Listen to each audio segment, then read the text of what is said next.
budaya korupsi. Sampai sebuah pakar dari Amerika, Prof. Jeffrey Winters, menyatakan Indonesia dikuasai para maling. Sampai Profesor Salim Said, guru besar ilmu politik dan militer Universitas Indonesia, menyatakan kenapa negara-negara lain maju? Karena ada yang mereka takuti. Sedangkan Indonesia Tuhan pun tidak ditakuti. Itu kata Profesor Salim Said. Sehingga sekarang ini bapak-bapak, yang namanya budaya korupsi itu benar-benar luar biasa dahsyat. Indonesia sumber daya alam yang luar biasa, sekaligus Allah miskinkan dengan hutang. Berapa sekarang hutang Indonesia? 7.000 triliun.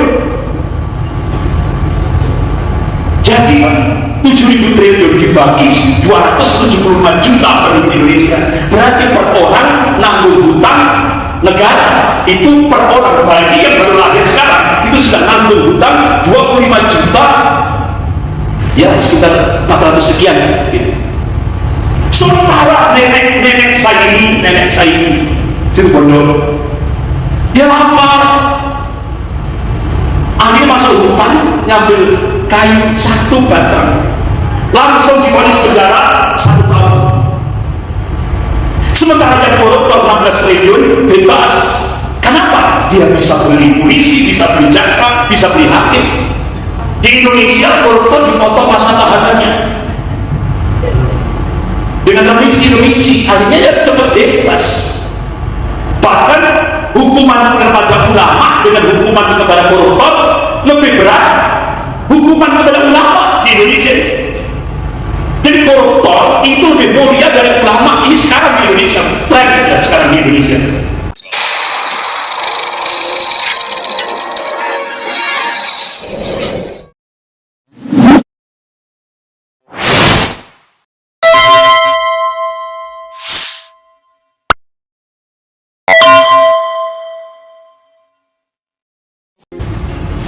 Ya ayyuhalladzina amanu taqullaha haqqa tuqatih wa la tamutunna illa wa antum muslimun.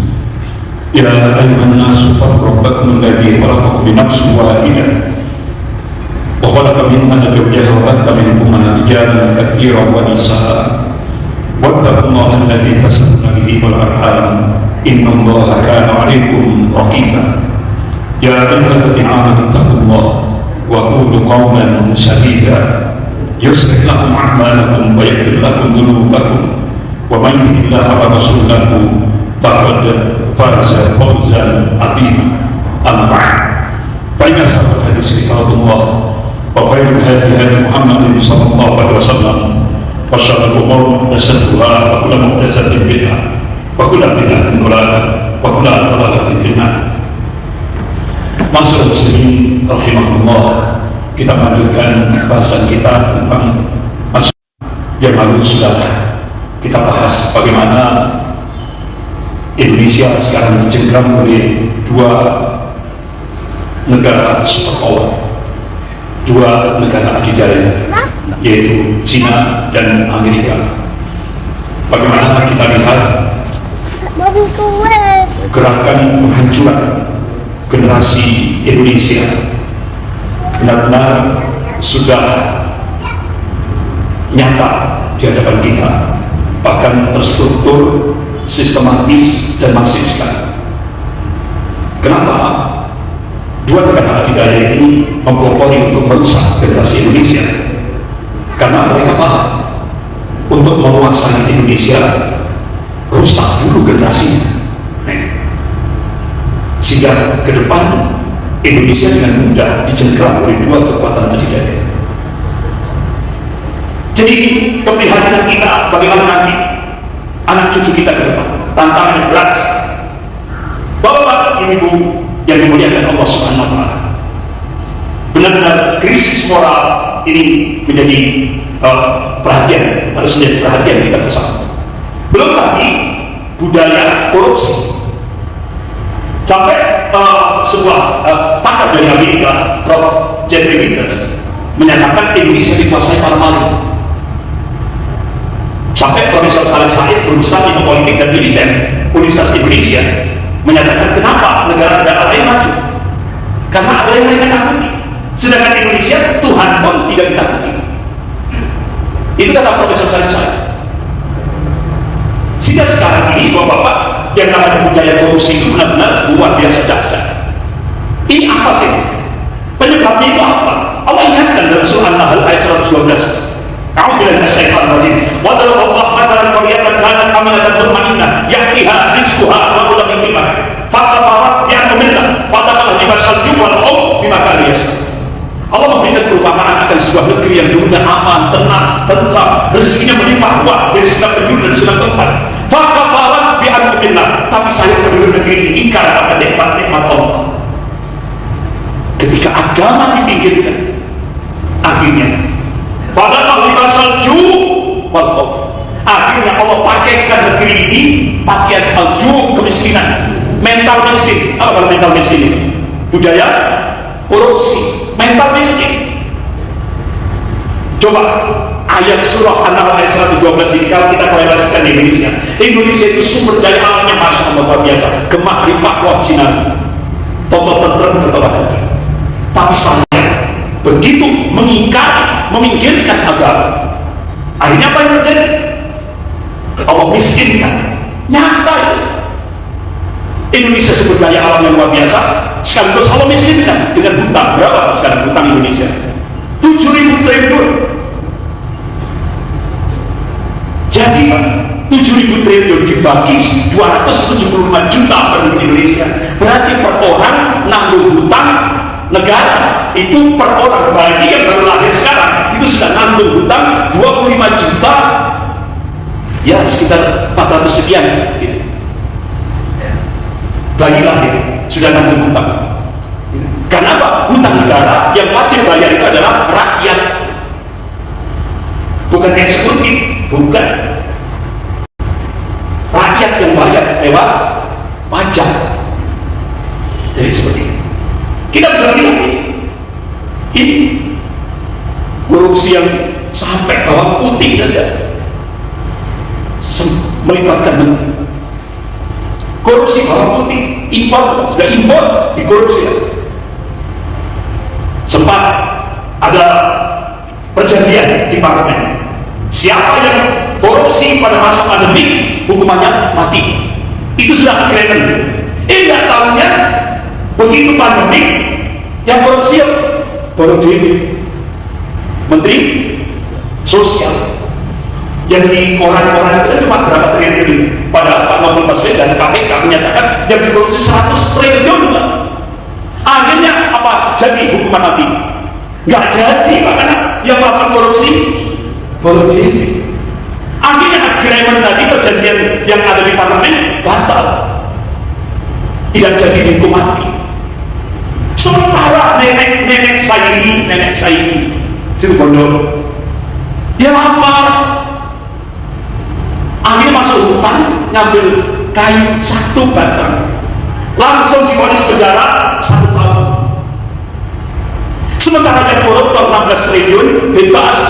Kenapa? Dia bisa beli polisi, bisa beli jaksa, bisa beli hakim. Yang korupsi 16 triliun bebas. Itu samantan gitu ya, orang Cina itu, ya kan? Orang Cina, dia nyogok 5 miliar, ya kan? Nyogok 5 miliar.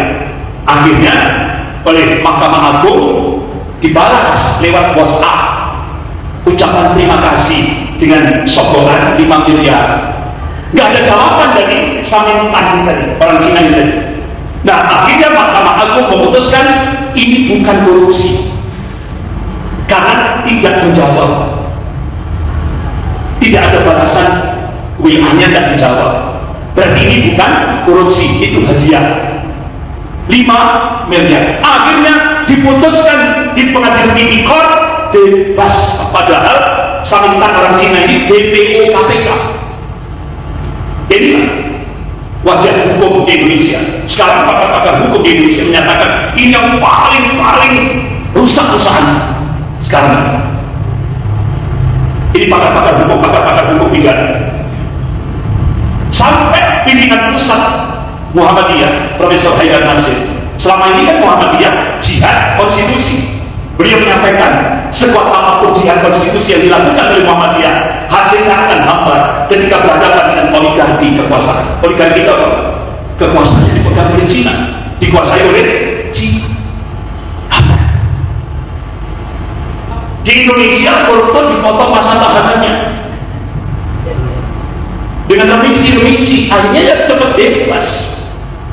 Bahkan hukuman kepada ulama dengan hukuman kepada koruptor lebih berat hukuman kepada ulama di Indonesia. Jadi koruptor itu lebih mulia dari ulama. Ini sekarang di Indonesia, tren ya sekarang di Indonesia. Koruptor itu lebih mulia daripada ulama di Indonesia.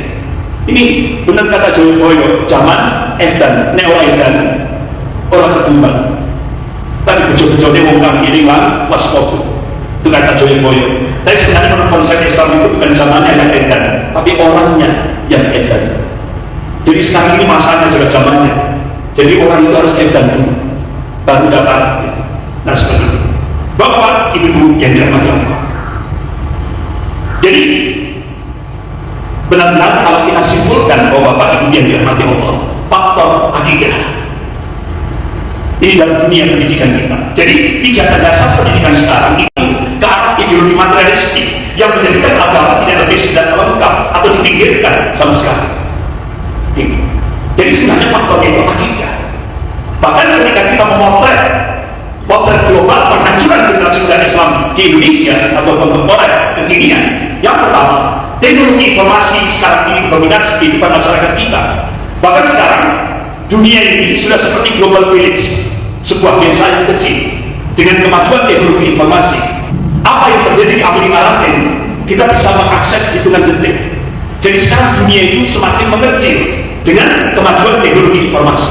Apalagi kita sekarang sudah bergeser ke era digital dan benar dunia ini semakin mengecil seperti global village, seperti sebuah desa yang kecil. Kemudian yang kedua, sistem kapitalis global. Makanya sekarang pakar-pakar terutama guru besar yang mengajar mata kuliah Pancasila itu sampai memberikan statement sekarang di Indonesia banyak yang murtad. Ini dalam masalah Pancasila, murtad sudah. Yang jargonnya saya Pancasila, saya ini ternyata bohong itu. Itu hanya lipstick. Ternyata mereka pengkhianat bangsa. Jadi ternyata sudah tidak ada lagi Pancasila. Jadi sekarang ini sistem kapitalis global benar-benar sudah mencengkeram di Indonesia. Bahkan sudah menjadi etik sosial masyarakat kita. Ini kapitalis global. Kemudian implikasinya apa? Menjebak generasi muda Islam ke arah sekuler. Ini. Jadi benar-benar agama dipisah dalam kehidupan dan westernize ke barat-barat. Artinya kehidupan hedonis masa bodoh dalam aturan syariat. Jadi sebenarnya Bapak Ibu yang dirahmati Allah, yaitu tantangan akidah. Apa? Ketika ada sebuah nota diplomatik dengan kode referensi Beijing 1448, isinya apa? Kementerian Luar Negeri Cina dan Kementerian Luar Negeri Amerika sepakat melakukan akselerasi percepatan ingin menjadikan Indonesia menjadi sebuah negara sekuler.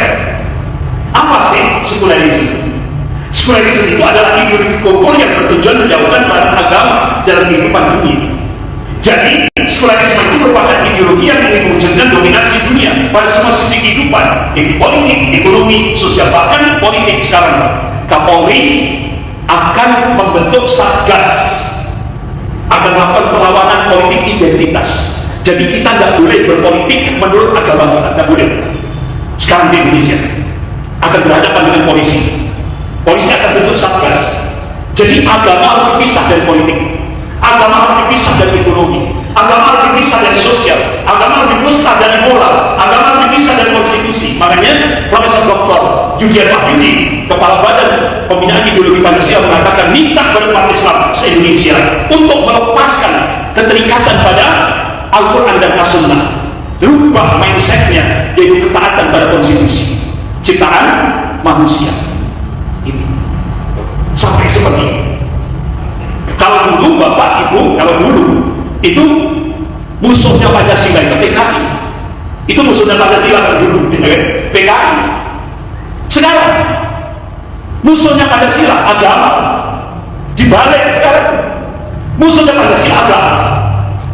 Bahkan dulu zaman Orde Baru penista agama langsung, dulu kan ada Aswendu yang dulu langsung pada masa Orde Baru langsung kena hukuman maksimal 5 tahun kan itu. KUHP pasal 156A penodaan agama.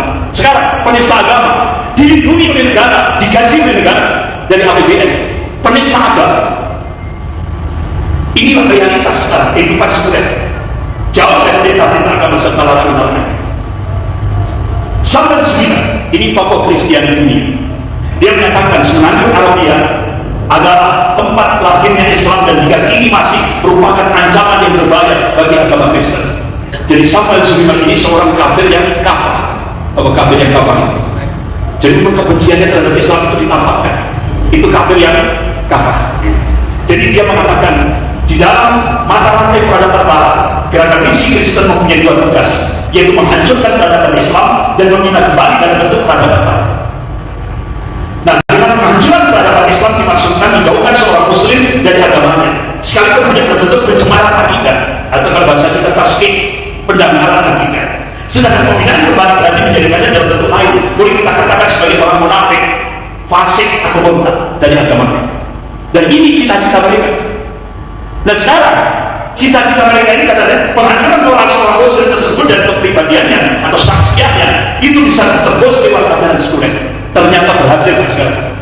Di Indonesia sekarang antri mau menjadi orang munafik, berbondong-bondong mau menjadi orang munafik. Kenapa ini bisa terjadi di Indonesia? Karena di baliknya ada amplop pimpin fulus, ada iming-iming jabatan. Padahal Allah tegaskan dalam surah An-Nisa ayat 145. A'udzubillahi minasyaitonir rajim. Innal munafiqin fi darkil asfali minan nar. Orang munafik itu nanti di neraka diletakkan di dasarnya neraka. Ini. Jadi dulu Bapak-bapak Ibu yang dirahmati Allah pada masa Orde Baru, bagaimana Pancasila melawan komunisme? Pada masa Orde Baru, agama merupakan dasar dan filosofi Pancasila. Komunisme adalah musuh utama Pancasila. Itu dulu pada masa Orde Baru. Sekarang musuh Pancasila itu adalah agama. Kalau dulu tanda-tanda komunisme yang paling nyata adalah memusuhi agama, sekarang sudah terjadi. Bahkan Profesor Salim Said, guru besar ilmu politik dan militer Universitas Indonesia, lewat video pendeknya di medsos, beliau mengatakan sekarang kader-kader komunis yang duduk di pemerintahan, karena sudah banyak yang jadi bupati dan wali kota, bahkan ada yang jadi staf menteri 2 periode, itu kader gerwani di Tandigasar. Itu kata Profesor Salim Said. Bahkan kader-kader komunis yang duduk di DPR RI yang sekarang jumlahnya 200 lebih itu sudah melakukan balas dendam kepada umat Islam ini dengan menggunakan kekuasaan. Nah, kalau yang ngomong Profesor Salim Said itu tidak hanya sekedar ngomong, pasti beliau punya data. Beliau guru besar ilmu politik dan militer Universitas Indonesia, beliau dosen Angkatan Darat. Inilah yang terjadi. Kalau dulu musuh terbesar Pancasila, PKI dan penista agama, sekarang musuh Pancasila adalah agama dan Islam. Itu dibalik. Makanya sekarang umat Islam terus dijejali radikal dan sebagainya. Bapak Ibu yang dirahmati Allah, inilah bahaya radikalisme sekuler. Sangat berbahaya sekali. Ini kalau kita berbicara tentang logika politiknya, kalau Indonesia nanti ke depan bisa berhasil menjadi negara sekuler, otomatis ini entry point, pintu masuk kebangkitan komunis. Itu logika politiknya. Orang awam tidak paham itu. Orang awam tidak paham itu. Itu bahaya. Makanya kenapa Kiai Haji Ma'ruf Amin ketika beliau menjadi ketua Majelis Ulama Indonesia Pusat, ketika Pak Mukidi pidato di Tapanuli Tengah, beliau pidato agama pisah dari negara, langsung Kiai Haji Ma'ruf Amin sebagai ketua Majelis Ulama menyatakan pernyataan Pak Mukidi itu lebih berbahaya daripada itu, masuk kategori radikalisme sekuler. Apa yang terjadi? Akhirnya Pak Mukidi pakai filosofi Jawa.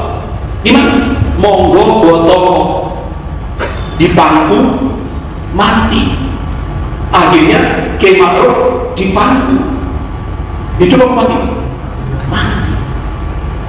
Pakai filosofi Jawa. Ini bahaya filosofi radikalisme sekuler. Contoh ini, Profesor Yudhian Wahid, ini rektor Universitas UIN Sunan Kalijogo juga.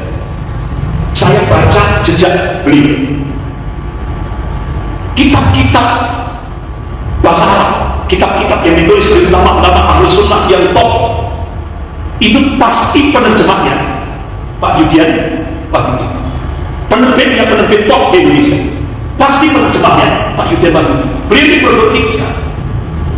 Bahkan kitab Al-Iman yang ditulis oleh Syekh Abdul Majid Al-Jilani, itu tokoh ulama Ahlus Sunnah di Yaman. Bahkan kitab Al-Iman itu direkomendasi 100 kibar ulama besar Ahlus Sunnah wal Jamaah tingkat dunia. Siapa penerjemahnya? Profesor Yudian Wahyudi. Saya di rumah, saya punya itu paling banyak penerjemahnya beliau. Tapi pertanyaannya, kenapa tiba-tiba begitu beliau diiming-iming jabatan menjadi kepala pembinaan ideologi Pancasila langsung berubah? Diiming-iming jabatan langsung berubah. Akhirnya beliau dilantik di Istana Negara menjadi kepala Badan Pembinaan Ideologi Pancasila. Selesai dilantik di Istana Negara, beliau cium tangannya Ibu Megawati. Padahal beliau itu paham tafsir, paham hadis. Beliau paham kalau bukan mahramnya itu haram hukumnya, neraka. Tapi beliau cium, ini bukan mahramnya. Nah, akhirnya selesai dilantik di Istana Negara, beliau memberikan statement agama musuh terbesar Pancasila. Terus merenung malam itu, merenung, ya Allah, ternyata untuk istiqomah itu berat. Ternyata tidak cukup dengan ilmu yang tinggi, belum cukup. Jangankan Yudian Wahyudi, ini Allah mengabarkan dalam Al-Quran ulama yang top. Bal'am itu ulama yang masyhur di Mesir, doanya makbul. Hari ini berdoa, hari ini pula dikabulkan oleh Allah. Tapi apa yang terjadi? Allah mengabarkan Bal'am mati dalam keadaan kafir. Kenapa? Karena dia perturutkan ahwanya, hawa nafsunya. Dia ikuti rayuan Fir'aun. Dia ambil jabatan, harta, kedudukan. Akhirnya dia mati dalam keadaan kafir. Ini Allah sendiri yang mengabarkan. Jadi jangan ini, dia sudah menguasai tafsir Al-Quran, tafsir hadis, ilmu din, ilmu agama mereka kuasai. Tapi kenapa? Apa kalau bahasa Arab? Mencret. Ternyata ilmunya tidak memberi keberkahan dan hidup di kehidupannya. Bapak-bapak, ibu yang dirahmati Allah. Jadi ini kan tidak ada bedanya dengan apa yang disampaikan oleh Karl Marx, Stalin, Mao Zedong. Yeah. Bahkan setelah Profesor Dr. Yudian Wahyudi diangkat di Istana Negara, ini rektor yang baru, yang UIN, rektor UIN Sunan Kalijogo Jogja, Profesor Dr. Al-Makin, mungkin kepingin niru yang ini temannya juga, ya kan? Dia berikan statement di media, dia berikan statement agama candu, kan tidak ada bedanya dengan komunis. Agama racun, sama dengan Mao Zedong, tapi tidak dapat jabatan. Ya mungkin karena anaknya belum waktunya, ya kan? Belum waktunya. Jadi bapak-bapak itu yang dirahmati Allah. Jadi di Indonesia sekarang ini agak lucu. Jadi ketika Bu Yeni Wahid menyatakan jilbab tidak wajib, langsung dapat jabatan komisaris Garuda. Begitu Profesor Dr. Yudian Wahyudi ketika meluluskan mahasiswanya program doktorat dengan disertasi judulnya seks di luar nikah halal, jadi zina itu halal. Akhirnya geger, nasional geger. Dari mana kitabnya? Ternyata yang dijadikan rujukan kitab untuk penulisan disertasi doktor dengan tema, dengan judul zina halal itu kitab yang ditulis oleh Muhammad Sahrur, judulnya Milkul Yamin. Ternyata kitab Milkul Yamin itu dicoba, diteliti oleh Syekh Muhammad Nasiruddin Albani rahimahullah. Ternyata Muhammad Sahrur itu orang komunis, Pak. Nah kalau di Arab itu kan namanya kan tidak ada nama bejo, itu kan tidak ada, Pak. Namanya mesti nama-nama Islam, tapi ideologinya komunis. Seperti di Irak ada Partai Ba'ath, itu komunis. Jadi Muhammad Sahrur ini tokoh komunis, dia bikin kitab Milkul Yamin, dia menghalalkan zina. Nah, bahkan Mbak Puan itu memberikan statement beras ini mahal, jadi orang miskin diet saja, langsung dapat gelar doktor honoris causa, nggak usah kuliah. Bahkan ibunya juga dapat gelar profesor tanpa kuliah.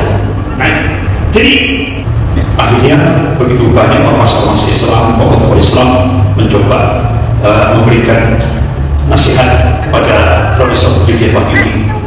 Sehingga akhirnya beliau memutuskan lewat media untuk puasa bicara selama 1 tahun. Jadi beliau puasa bicara selama 1 tahun. Dan tahunnya mungkin tidak kuat untuk akhirnya dia memberikan statement lagi, minta kepada umat Islam di Indonesia untuk merubah mindset, cara pandangnya dari ketaatan pada Al-Quran dan Hadis harus dirubah menuju pada ketaatan pada konstitusi ciptaan manusia yang lebih gila lagi. Jadi ini hampir mirip dengan DNID, pokok PKI di Indonesia. Jadi revolusi mental itu tidak akan pernah berhasil bila rakyat tidak dijauhkan dari agama. Makanya sekarang tren di Indonesia agama dipikirkan dan kehidupan berbangsa dan bernegara. Jadi agamanya privasi. Bahkan sampai wakil sekjen Majelis Ulama Indonesia Pusat, beliau sudah meninggal, yaitu Kiai Haji Tengku Zulkarnain. Beliau nantang pada Pak Yudhian Wahyudi, kalau Pak Yudhian Wahyudi, Profesor Yudhian Wahyudi mengatakan musuh terbesar Pancasila adalah agama, apakah dia menganggap bahwa kawan terbaik Pancasila adalah PKI, ateis, anti agama? Berani bicara itu? Ayo monggo silakan ditantang. Langsung saja terang-terangan sampaikan saja bahwa kawan Pancasila itu adalah PKI, ateis, dan anti agama. Kalau berani ngomong seperti itu, sudah lebih bagus, ya kan? Tapi ternyata tidak berani. Dia hanya beraninya ngomong agama adalah musuh Pancasila. Nah, seperti ini. Bahkan Pak Fadlizon waktu itu masih jadi wakil ketua DPR. Pak Fadlizon waktu itu beliau mengatakan saja PPIP. Bahkan kalau netizen mencoba, hanya komunis yang menganggap agama adalah musuh. Artinya apa? Umat Islam di Indonesia itu paham, hanya komunis yang memusuhi agama. Bahkan sampai Franz Marquis Suseno ini kan orang Italia, tapi sudah jadi warga negara Indonesia. Dia tokoh Katolik di Indonesia. Kata dia, ucapan Profesor Yudhian Wahyudi gawat. Apalagi kita umat Islam lebih gawat ucapan seperti itu. Jadi itu virus radikalisme. Bahkan ini yang lebih gawat lagi, yaitu Bapak Dr. Andes Al-Saidi. Beliau jabatannya Deputi Bidang Pengkajian dan Materi Unit Kerja Presiden Bidang Pembinaan Ideologi Pancasila. Di depan ratusan pemuda di Hotel Arya Duta Jakarta, itu kan sebelah Patung Tani, Hotel Arya Duta. Dia mengatakan sekarang orang ateis pun boleh hidup di Indonesia sekarang. Orang ateis boleh di Indonesia, murtad pun boleh. Ini kan bahaya. Coba kalau kita kembalikan pada nas Al-Quran, Allah ingatkan dalam surah Al-Baqarah ayat 211 itu, "A'udzu billahi minasyaitonir rajim. Ya ayyuhalladzina amanu, hai orang-orang yang beriman, may yartadda minkum 'an dini, barang siapa murtad keluar dari agama Allah, fa yamutu wa huwa kafir, kemudian dia mati dalam keadaan kafir, ulaika ashabun nar, mereka itulah faulaika habitat a'maluhum fid dunya wal akhirah, sia-sialah kebaikan dalam kehidupan dunia dan kehidupan akhirat. Ulaika ashabun nar, kata Allah, mereka ini calon penghuni neraka, hum fiha khalidun, selama-lamanya abadan abadi. Itu hukum murtad menurut Islam, Allah sendiri yang mengabarkan. Makanya kenapa ulama-ulama fikih, semua jumhur ulama Ahlus Sunnah, terutama ulama-ulama fikih sepakat hukum murtad itu hukumannya apa? Mati. Kenapa? Gak ada manfaatnya dia hidup di dunia ini. Allah sudah mengabarkan percuma kebaikan di dunia akhirat, dia penghuni neraka, dan itu hum fiha khalidun, selama-lamanya, kata Allah. Tapi sekarang di Indonesia boleh jadi ateis, boleh murtad pun boleh. Akhirnya Majelis Ulama Indonesia Pusat diwakili oleh Ustaz Salim, ya kan, Ustaz Fahmi Salim. Beliau sebagai wakil ketua Komisi Dakwah Majelis Ulama Indonesia Pusat. Apa yang disampaikan oleh Pak Anas Saidi tadi itu selangkah lagi. Kalau ini artinya tidak diprotes, selangkah lagi Indonesia akan menjadi negara komunis. Bahaya seperti ini. Tapi alhamdulillah Majelis Ulama Indonesia Pusat langsung merespon pernyataan Pak Anas Saidi di depan ratusan pemuda Indonesia di Hotel Arya Duta Jakarta sebelah Patung Tani. Bahkan ini yang lebih gawat lagi, Menristek Dikti Menteri Riset Teknologi dan Pendidikan Tinggi Pak Muhammad Nasir, dia kata, kalau tidak salah ini waktu ini beliau memberikan statement di Malang, ya. Beliau mengatakan, minta pada rektor-rektor seluruh perguruan tinggi se-Indonesia agar mata kuliah agama Islam ditaruh bagian akhir. Kenapa? Agama itu sumber radikalisme. Selesai beberapa saat, dia muncul statement dari beliau, mahasiswa-mahasiswi boleh mempelajari ideologi komunis. Astagfirullah. Ini prihatin, ini bahaya ideologi sekuler. Bapak-bapak, ibu-ibu, sebagai penutup yang terakhir, sebagai penutup, mohon ini dijawab dengan jujur. Ini pertanyaan dari Badan Nasional Pelanggaran BNPB. Ini sebuah lembaga yang anggarannya terbesar se-Indonesia, memberikan kuesioner tingkat nasional. Tolong dijawab dengan jujur. Yang pertama, Islam adalah agama yang komprehensif, yang harus mengatur segala aspek kehidupan sosial, politik, hukum, ekonomi, dan lainnya. Setuju? Setuju. Karena kita punya Islam, kita punya agama, pasti setuju. Yang kedua, pertanyaan yang kedua, ideologi masyarakat barat yang sekuler dan materialistik harus ditolak. Setuju? Setuju. Saya juga setuju.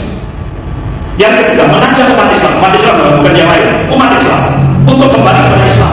Wajar ini sebagai usaha untuk melakukan perubahan sosial. Setuju? Setuju. Karena kita minta umat Islam sendiri, bukan yang lain, bukan umat Muslim, bukan. Yang keempat, upaya-upaya islamisasi pada masyarakat Muslim melalui pengorganisasian nanti diatur secara rapi atau pembentukan sebuah jamaah yang kuat. Setuju? Setuju. Saya kira kalau kita punya agama, punya Islam, semuanya setuju. Tapi sekarang bapak-bapak ibu-ibu, kalau kita punya keyakinan yang kuat ini, itu menurut BNPB masuk kategori Islam radikal. Dan sekarang di Indonesia, Islam yang terbaik itu adalah Islam Nusantara. Kalau kita komitmen pada Al-Quran dan hadis, masuk stigma Muslim radikal. Bahkan ada fikih Islam Nusantara. Jadi ciri Islam Nusantara itu yang pertama, dia menerima pemimpin kafir dan taat pada pemimpin kafir. Itu dalam fikihnya. Yang kedua, menerima agama baru, yaitu pluralisme agama, satu keyakinan yang menganggap semua agama sama. Itu ciri Islam Nusantara, ciri Muslim terbaik di Indonesia. Yang ketiga, yaitu mendukung kearifan budaya lokal. Artinya budaya syirik harus didukung. Nah ini Islam terbaik di Indonesia sekarang. Dan kalau kita komitmen pada Al-Quran dan hadis, Muslim radikal, jelek konotasi. Akhirnya bapak-bapak yang dirahmati Allah, Profesor Dr. Kiai Haji Nurul Ilyas, beliau sudah meninggal. Beliau minta kepada pemerintah agar stigma radikal harus dikomunikasikan dengan majelis ulama, dengan tokoh-tokoh ulama. Jangan orang yang tidak paham agama disuruh berfatwa tentang agama. Ya otomatis pak, akhirnya umat Islam jadi musuh, dan itu tidak baik. Tapi sampai beliau meninggal dan ditanggapi. Jadi minta dari MUI, dari majelis ulama, ya, kalau stigma radikal ini ayo dimusyawarahkan bersama. Jangan sampai umat Islam jadi dijadikan musuh negara, rugi nanti. Kenapa? Umat Islam ini mayoritas di Indonesia ini penopang negara, ya, penopang negara. Tapi sampai beliau meninggal tidak ada respon. Ya sudah, inilah implikasi dari ketika kita dicengkram oleh dua negara dari Cina dan Amerika. Insya Allah kita lanjutkan Jumat depan. Jumat berapa? Kelima ada ya? Berarti bulan depan Jumat pertama, kedua, keempat, dan kelima. Sekian kita akhiri dengan doa kafaratul majelis. Subhanallah wa bihamdihi, asyhadu an la ilaha illa anta, astaghfiruka wa atubu ilaik.